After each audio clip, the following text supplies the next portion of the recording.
और यहाँ तक जितनी भी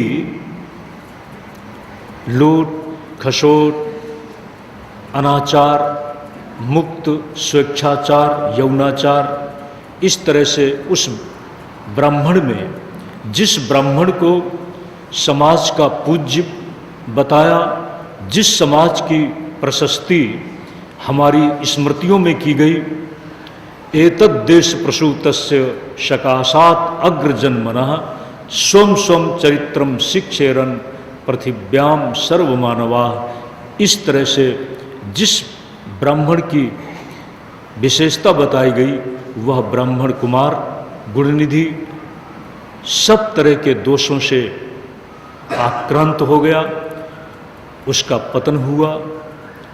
कहते हैं जिस समय उसकी मृत्यु हुई है, उस समय यमदूत उसे ले जाने के लिए आए हैं। जिस तरह से आपने श्रीमद् भागवत की कथा में देखा, अजामिल अपने सामने मृत्यु के समय यमदूतों को देखता है, लेकिन अपने उद्धार के उपाय को पूछने पर संतों ने एक उपाय निर्दिष्ट किया था, निश्चित किया था, तुम अपने बेटे का नाम नारायण रख लो और नारायण ही तुम्हारा उद्धार करेगा। प्रश्न है कि बेटे का जब नारायण रखा तो नारायण तो नहीं है, लेकिन संतों के शब्द थे, संतों की घोषणा थी, संतों के द्वारा दी गई व्यवस्था थी। महात्माओं के द्वारा दी गई व्यवस्था को भगवान कभी टालते नहीं हैं। भगवान ने अजामिल के उद्धार में अपने आप को प्रस्तुत कर दिया, अपने पार्षदों को भेजा और अजामिल का उद्धार हुआ है। गुणनिधि कुछ बोल नहीं पाता, लेकिन ऐसा बताया है कि जहां पर गुणनिधि का शरीर छूटा है, उस जमीन के नीचे रुद्राक्ष था। इस रुद्राक्ष की महिमा को शिव के साथ बताया। आप चाहे शैव के रूप से, चाहे आप वैष्णव के रूप से, चाहे आप शाक्त के रूप से, चाहे आप शिव के आराधना में लगे, चाहे आप अपनी आस्था और रुचि के अनुसार विष्णु की आराधना में लगे, चाहे जगन्नायिका जगदम्बा भगवती की साधना में लगे, साधना में रहते हुए आप अपने जीवन को सफल बनाएं। श्रीमद् देवी भागवत इस बात की प्रेरणा के साथ अपने आप को श्री वेदव्यास जी महाराज और जन्मेजय जी के कथा प्रसंग के साथ विराम देता है। श्रीमद् देवी भागवत की कथा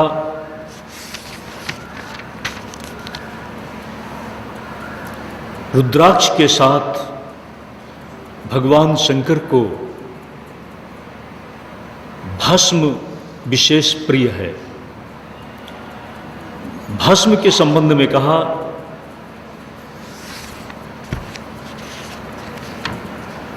जब आप 3 अंगुलियों से भस्म लगाते हैं तो ये भस्म जिस व्यक्ति के शरीर में लगी होती है, जहाँ पर भस्म होती है वहाँ पर भगवान शिव, भगवान विष्णु और भगवान ब्रह्मा तीनों की एक जगह पर कृपा रहती है। जब 3 अंगुलियों से भस्म लगाते हैं तो भस्म के लगाने के क्रम में जो 3 रेखाएं हैं, सबसे पहली रेखा नीचे की ब्रह्मा, बीच की रेखा विष्णु और ऊपर की रेखा को शिव का प्रतीक बताया है। इस भस्म को हम अपने शरीर के विभिन्न अंगों में लगाते हैं। उन अंगों में जब हम मंत्र के द्वारा, अलग अलग मंत्रों की व्यवस्था है, अगर आप अलग अलग मंत्र नहीं जानते तो नमः शिवाय इस मंत्र के द्वारा ही यदि आप भस्म लगा लेते हैं तो कहा निश्चित ही वहाँ पर आपको, मृत्युंजय मंत्र में आपने सुना है, त्र्यंबकम यजामहे सुगंधिम पुष्टिवर्धनम उर्वारुकमिव बंधनान मृत्योर्मुक्षीय मामृतात्। सुगंध और पुष्टि व्यक्तित्व के विकास की संभावना कर्म के साथ और ज्ञान के साथ में है। भगवान शंकर की कृपा, आपका यदि कोई छोटा सा दिया हुआ आपका प्रिय भेंट, अनुदान अपने पास रखता है तो आप उस पर सहज ही प्रसन्न होते हैं। भगवान शंकर की ये प्रतीक व्यवस्था में भस्म और रुद्राक्ष भगवान शंकर की कृपा को सहज ही दिला देते हैं। भस्म की महिमा को बताते हुए एक आख्यान, श्री दुर्वासा जी महाराज किसी समय स्वर्ग की तरफ यात्रा कर रहे हैं। स्वर्ग की तरफ चलते चलते वे पितरलोक पहुँचे और पितरलोक के पास ही उनको एक बड़ी करुण आवाज़ सुनाई पड़ी। बड़ी ही वेदना है आवाज़ में, कराह है, पीड़ा है। ये आवाज़ कहाँ से आ रही है? पितरों ने कहा, हमारे पास ही एक कुंभी पाक नाम का कुंड है, ये वहाँ से आवाज़ आ रही है। कुंभी पाक नाम के कुंड से ये आवाज़ आ रही है। महर्षि दुर्वासा कुतूहल से और करुणा से उस कुंड की तरफ बढ़े हैं। कुंड में कौन है, किनकी किनकी आवाज़ है, इस जिज्ञासा से जब वह कुंड की तरफ झांकने लगे तो इसी के साथ कुंड से जो आवाज़ आ रही थी, चीत्कार की, कराह की, आह की, वो आवाज़ बदल गई। उस आवाज़ में जिसमें कराह और पीड़ा थी, प्रसन्नता के साथ, अहोभाव के साथ खुशी लहर की तरह से दौड़ पड़ी। कहानी है कि जब नरक की यातना में किसी को डाल दिया गया हो और यातना से पीड़ित होकर के चिल्ला रहा हो तो यातना देने वाला भी मानता है कि हमारी यातना सही है। दंड का विधान यदि पीड़ा का एहसास न दे तो फिर दंड का विधान कैसा? कुंभीपाक की पीड़ा दुर्वासा जी महाराज के द्वारा झांकने पर बदल गई। जो नारकीय स्थिति थी उसमें ही परिवर्तन हो गया। चारों तरफ कुतूहल से जिज्ञासा हुई, ये क्या है, ये क्यों हुआ? इस बात को बताया है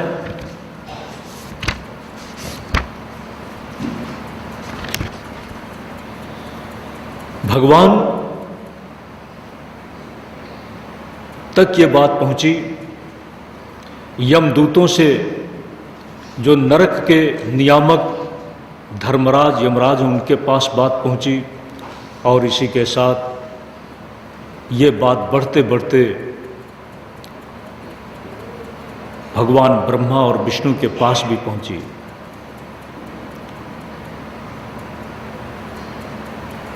एक विधान तय हुआ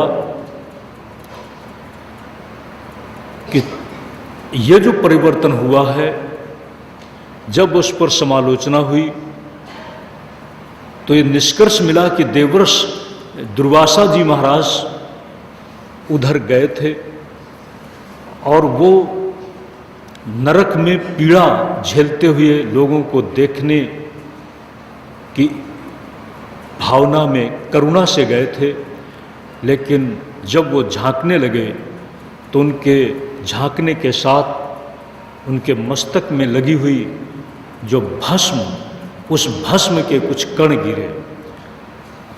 उन भस्म कणों के गिरने के कारण, गिरने के साथ नरक अपने नरक के रूप से हटकर स्वर्गीय रूप में बदल गया, स्वर्ग के रूप में बदल गया। एक निष्कर्ष, उस कुंभीपाक कुंड को एक नया नाम दिया गया, पितृतीर्थ के रूप में नाम दिया गया, और इसी के साथ कुंभीपाक जो कुंड था वहां से हटाकर कुछ दूरी पर दूसरा बनाया गया। यह है हमारे शास्त्रों की महिमा से जुड़ी हुई प्रसंग की बात। प्रश्न है, थोड़ी देर के लिए आज बुद्धिजीवियों की तरफ से बुद्धिवाद के स्तर से प्रश्न उठता है, हमारी कथाओं के संबंध में भी प्रश्न उठता है, कथा के प्रसंगों पर भी कई तरह के बुद्धिवाद के स्तर से प्रश्न किए जाते हैं। एक बात सुनिश्चित है, हम सब ईश्वर के प्रति आस्था रखने वाले, शास्त्रों की जो घोषणाएं हैं उन पर विश्वास रखने वाले, ईश्वर ही हमारा बल है, शास्त्र ही हमारे जीवन का नियामक दृष्टिकोण है, दृष्टि है। इस भाव के साथ हम भारत को एक जीवन जीने का संदेश देते चले आए हैं। इस परंपरा में जीवन हमारा सत्संग से प्रेरित हो, उस सत्संग की कक्षा में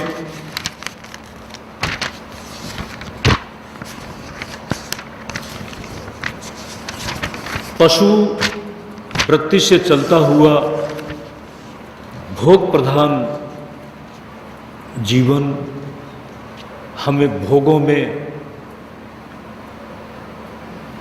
आकर्षित कर जिस जीवन में संभावनाएं हैं नर से नारायण तक पहुंचने की, नरक की तरफ जाने के लिए व्यवस्था दे देता है। इसलिए हम भोग वृत्तियों में दैवी संपत्ति का अनुसरण करते रहे। आसुरी जीवन भोग प्रधान रहा है। ईश्वर है तो वहां भी, लेकिन ईश्वर वरदान दे, ईश्वर शक्ति दे, और उस वरदान से मिली हुई भोग शक्ति में वरदान पाने वाला स्वयं भोगों की दौड़ में हिंसक बना, शोषक बना नहीं। जहां पर भी दैवी संपत्ति का अनुसरण होगा, वहां पर भी पदार्थ है, वहां पर भी भोक्ता का व्यक्तित्व है, लेकिन उस पदार्थ को हम भोगते हैं, एक सशक्त व्यक्तित्व के साथ हम भोक्ता बने, इसमें कोई शास्त्र को आपत्ति नहीं है। लेकिन हम प्रसाद के भोक्ता बने, हम शक्ति से संपन्न बने और शक्ति की कृपा के साथ अपने आप को, ये शक्ति, हे महिमामयी माँ, तुम्हारी कृपा का फल है, जो कुछ भी हमें मिला हुआ है ईश्वर के सद्भाव में, ये भगवत कृपा का अनुदान है, फल है। ऐसा मान करके जब जीवन जिया जाता है तो यही सदाचारपूर्ण जीवन है। और इस सदाचारपूर्ण जीवन का ही संदेश हमारे शास्त्र देते चले आए हैं। श्रीमद् देवी भागवत कथा के प्रसंग में, जहां आपने पंचदेव उपासना की बात सुनी, तीन ही आपके पास प्रश्न है।